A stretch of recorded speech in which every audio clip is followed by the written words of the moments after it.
नमस्कार दोस्तों, मैं हूं शिवम पांडे और आपका स्वागत करता हूं आपके अपने चैनल ट्रिक पॉइंट में। दोस्तों, आज हम लोग बात करने वाले हैं रोग व प्रभावित अंग के बारे में। तो ये टॉपिक आपके लिए काफ़ी ज़्यादा महत्वपूर्ण है। आप इस वीडियो को शुरू से लेकर अंत तक देखिएगा, बाकी याद करवाने की गारंटी मेरी है। ठीक है, तो देरी ना करते हुए चलिए इस वीडियो को शुरू करते हैं। सबसे पहले हम लोग बात कर लेते हैं मलेरिया की। जो मलेरिया है वो प्रभावित करता है स्प्लीन को। स्प्लीन जिसको प्लीहा भी बोलते हैं, तिल्ली भी बोलते हैं, आपको पता ही होगा। और स्प्लीन अगर ऑप्शन में नहीं होता है तब ऑप्शन में होगा आरबीसी, मतलब रेड ब्लड सेल्स। ठीक है, मतलब लाल रक्त कणिका की बात हो रही है।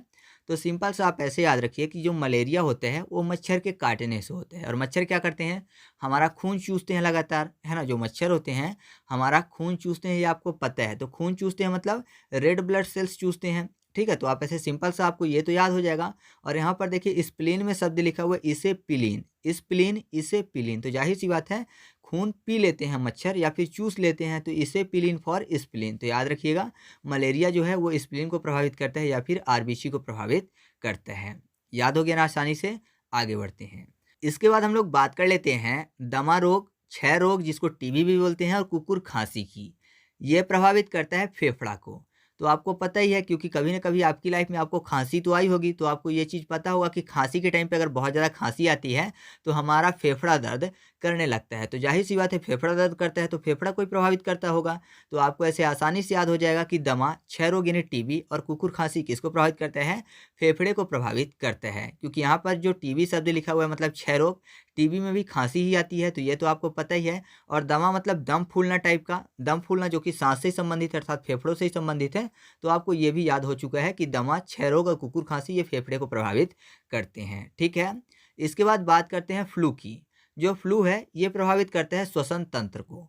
तो जाहिर सी बात है फ्लू को याद करने के लिए कर लेते हैं फ्लू मतलब फूलना टाइप का, फ्लू फूलू।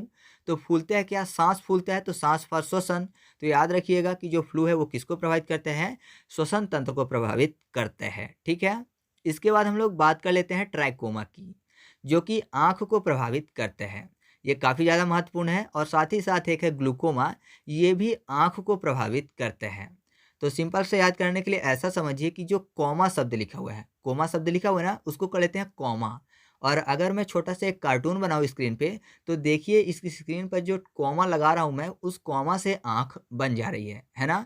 कॉमा के ज़रिए मैं आँख बना सकता हूँ नॉर्मली, तो कॉमा से आँख बन जाती है। तो कॉमा फॉर ट्रैकोमा और ग्लूकोमा और आँख। तो आप ऐसे याद रखिएगा कि ट्राइकोमा और ग्लूकोमा आँख को प्रभावित करता है। ठीक है, या फिर ऐसे याद रख सकते हैं कि जो बंदे कोमा में चला जाते हैं अक्सर उनका क्या होता है, आँख बंद होती है, पूरी तरह से आँख बंद रहती है और कोमा में रहते हैं। तो आप चाहें तो ऐसे भी याद रख सकते हैं। इसके बाद हम लोग बात कर लेते हैं मिर्गी की। तो जो मिर्गी है वो प्रभावित करता है तंत्रिका तंत्र को। तो ये तो बहुत ही आसानी से याद हो जाएगा। यहाँ पर देखिए तंत्रिका तंत्र में आपको शब्द मिल जाएगा तांत्रिक। तांत्रिक शब्द लिखा हुआ है ना तंत्रिका में। तो आपने देखा होगा जो तांत्रिक लोग होते हैं, जो भूत प्रेत ये सब चीज़ें बताते हैं, तो आपने देखा होगा कि वो ज़्यादातर क्या करते हैं, अंडे मंगाते हैं, मुर्गियाँ मंगाते हैं। ठीक है, उनकी बलि देते हैं। तो मुर्गियाँ, अंडे, बकरे ये सब मंगाते हैं और उनकी बलि देते हैं, बोलते हैं कि ये सब पूजा पाठ का ये सब तरीका है।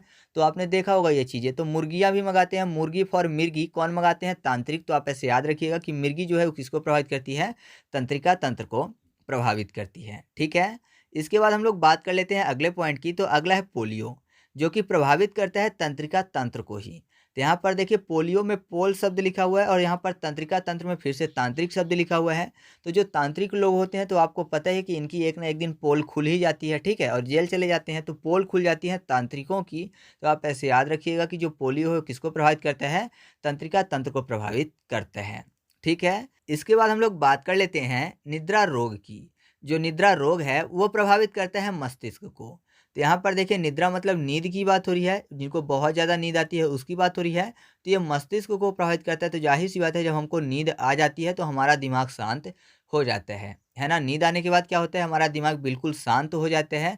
दिमाग मतलब मस्तिष्क की बात हो रही है। तो आप ऐसे याद रखिएगा कि निद्रा रोग किसको प्रभावित करता है, मस्तिष्क को प्रभावित करता है। दूसरा भी तरीका है कि यहाँ पर निद्रा की बात हो रही है और मस्तिष्क की बात, मस्तिष्क मतलब सर की बात हो रही है। सिंपल सा ऐसा समझिए। तो नींद जब नहीं आती तो माँ क्या करती हैं, बच्चों के सर पर हाथ रखती हैं। ठीक है, तो उनको सहलाती हैं। तो जाहिर सी बात है बच्चों को नींद आ जाती है। तो आप चाहें तो ऐसे भी याद रख सकते हैं। इसके बाद हम लोग बात कर लेते हैं कुष्ठ रोग की, जो कि प्रभावित करता है तंत्रिका तंत्र को। तो इसको भी आसानी से याद कर सकते हैं, क्योंकि यहाँ पर तंत्रिका को फिर से कर लेते हैं याद करने के लिए तांत्रिक। तांत्रिक जो होते हैं वो यही बोलते हैं कि हम सभी प्रकार के कष्ट आपके दूर कर देंगे, है ना। जब तक उनकी पोल नहीं खुलती तब तक वो यही बोलते हैं कि आपको चाहे किसी भी प्रकार का कष्ट हो, मैं आपकी सभी प्रकार के कष्ट को दूर कर दूंगा, ऐसा तांत्रिक बोलते हैं। तो कष्ट फॉर कुष्ठ, तो आप ऐसे याद रखिएगा कि कुष्ठ रोग किसको प्रभावित करता है, तंत्रिका तंत्र को प्रभावित करता है। ठीक है। इसके बाद हम लोग बात कर लेते हैं मेनिंजाइटिस की। ये प्रभावित करता है मस्तिष्क को। तो यहाँ पर देखिए मेनिंजाइटिस में आपको शब्द मिल जाएगा निन। ठीक है, मे के बाद क्या शब्द लिखा हुआ है, निन। निन को कर लेते हैं नींद। वही आप ऐसे सिंपल से याद रखिएगा जैसे निद्रा रोग वाले को याद किया था आपने कि नींद आने पर क्या होता है, मस्तिष्क शांत हो जाता है। तो आपको याद हो जाएगा कि नींद आने पर मस्तिष्क शांत रहता है। तो मेनिंजाइटिस किसको प्रभावित करता है, मस्तिष्क को प्रभावित करता है। ठीक है। इसके बाद बात करते हैं काला ज्वार की। ये जो है ये प्रभावित करता है अस्थि मज्जा को। तो इसको याद करने के लिए ऐसा समझिए कि काला ज्वार में शब्द लिखा हुआ है काला जार। जार मतलब बर्तन होता है। ठीक है, तो ऐसा समझिए कि काला हो गया कोई भी जार मतलब कोई भी बर्तन। अब काला हो जाता है तो क्या करते हैं, जैसे मान लीजिए घर में खाना बनता है और कोई बर्तन है वो काला हो जाए, ठीक है, तो जाहिर सी बात है उसको क्या करते हैं, मांजते हैं। ठीक है, तो मज्जा फॉर मांजना, तो मज्जा से आपको याद हो जाएगा अस्थि मज्जा। तो याद रखिएगा कि जो काला ज्वार है वो किसको प्रभावित करता है, अस्थि मज्जा को प्रभावित करता है। याद हो गया ना आसानी से। आगे बढ़ते हैं। इसके बाद हम लोग बात कर लेते हैं पायरिया की, जो कि प्रभावित करता है मसूड़ों को। ठीक है, तो यहाँ पर देखिए पायरिया में आपको एक शब्द मिल जाएगा परियां। परियों की बात हो रही है और आपने देखा होगा परियों के पंख होते हैं तो क्या करती हैं, वो उड़ती हैं। तो उड़ना फॉर मसूड़े में आपको शब्द मिल जाएगा उड़े, मसूड़े लास्ट में आपको शब्द मिल जाएगा ना उड़े। तो आप ऐसे याद रखिएगा कि परियां उड़ती हैं। तो पायरिया किसको प्रभावित करते हैं, मसूड़ों को प्रभावित करते हैं। ठीक है। इसके बाद बात करते हैं न्यूमोनिया की, जो कि फेफड़े को प्रभावित करते हैं। तो निमोनिया होना मतलब ठंड लग जाना, और ठंड होती है तो कोल्ड के टाइम पे आपको पता है खांसी ही आने लगती है, और खांसी किसको प्रभावित करती है, फेफड़े को। तो जाहिर सी बात है निमोनिया भी किसको प्रभावित करता है, फेफड़े को प्रभावित करता है। तो कोई अलग से ट्रिक बताने की ज़रूरत नहीं है। इसके बाद बात कर लेते हैं हैजा की। जो हैजा है ये प्रभावित करता है हमारे पाचन तंत्र को। ठीक है, हैजा किसको प्रभावित करता है, हमारे पाचन तंत्र को प्रभावित करता है। तो यहाँ पर देखिए हैजा शब्द लिखा हुआ है ना, तो हैजा को कर लेते हैं एक शब्द लास्ट में जोड़कर माँ, हैजमा मतलब हाजमा। हाजमा भी पाचन तंत्र से ही संबंधित है। तो आपको सिंपल से याद हो जाएगा कि हैजा किसको प्रभावित करता है, पाचन तंत्र को प्रभावित करता है। या फिर पाचन तंत्र लिखा हुआ नहीं मिलेगा तो आंत लिखा हुआ आपको मिल जाएगा, तो उसका भी सही जवाब वही होगा। ठीक है, आपको पता ही है। तो आगे बढ़ते हैं। इसके बाद हम लोग बात कर लेते हैं थायराइड की। जो थायराइड है ये प्रभावित करता है गले को। तो ये तो सबको पता है कि थायराइड गले में होता है। ठीक है, गले को भी प्रभावित करता है। तो नॉर्मली आपको इसकी ट्रिक बताने की ज़रूरत नहीं है, ये चीज़ आपको पता है। इसके बाद हम लोग बात कर लेते हैं राइनोटिस की। जो राइनोटिस है वो प्रभावित करता है नाक को। ठीक है, तो यहाँ पर देखिए राइनोटिस में आपको शब्द मिल जाएगा राइना।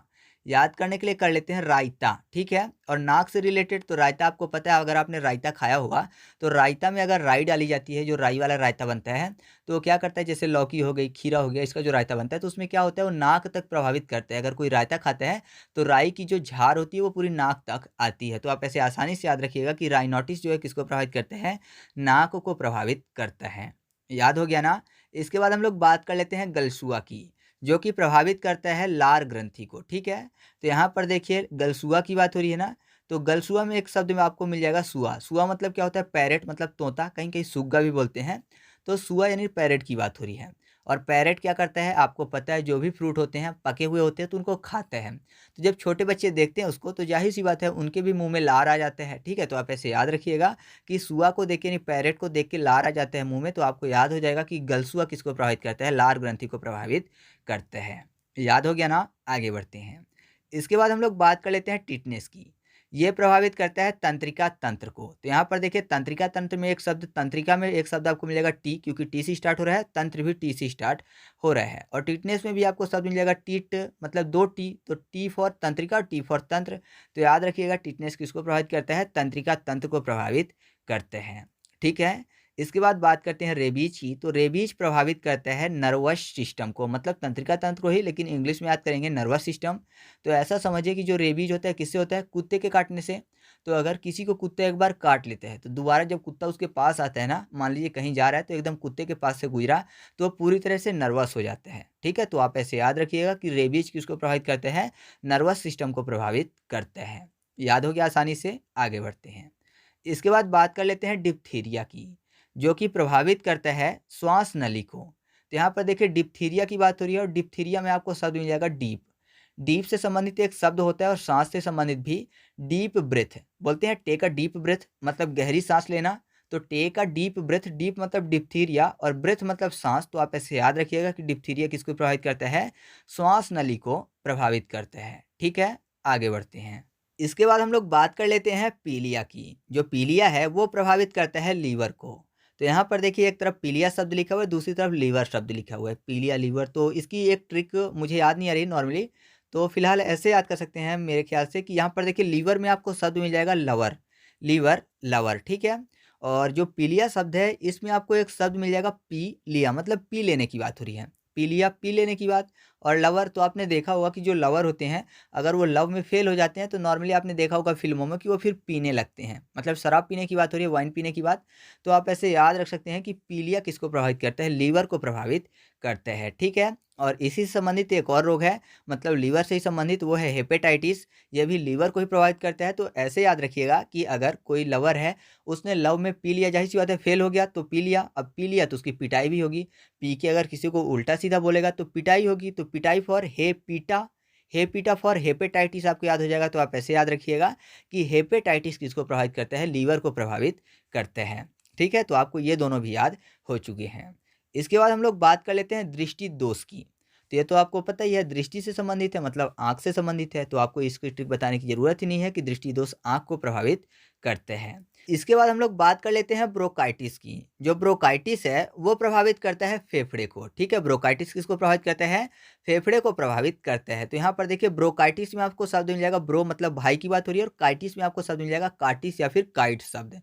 तो ऐसा समझिए कि ब्रो मतलब किसी के भाई ने अपने दूसरे भाई की काइट को काट दिया है। ठीक है, काइट को काट दिया है, या फिर नॉर्मली ऐसा बोल सकते हैं कि काइट को फाड़ दिया। ठीक है, ऐसा समझिए कि दो भाई थे, एक भाई ने काइट लाया, दूसरे भाई को नहीं दे रहा था, काइट मतलब पतंग लेके आया, दूसरे भाई को नहीं दे रहा था, तो दूसरे भाई ने गुस्से में उस पतंग को क्या किया, काट दिया या फिर फाड़ दिया। तो फाड़ना फॉर फेफड़ा। तो आप ऐसे याद रखिएगा कि ब्रोंकाइटिस जो है वो किसको प्रभावित करते हैं, फेफड़े को प्रभावित करते हैं। ठीक है, इसके बाद बात करते हैं स्कर्वी की।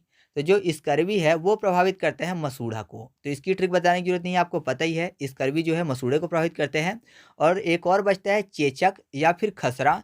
ये जो है ये प्रभावित करता है पूरे शरीर को। ठीक है, तो इसके लिए भी मैं आपको ट्रिक नहीं बताऊंगा, इसको आप खुद से याद रखिएगा कि चेचक और जो खसरा है ये पूरे शरीर को प्रभावित करता है। तो इस तरीके से अपना वीडियो कंप्लीट हुआ।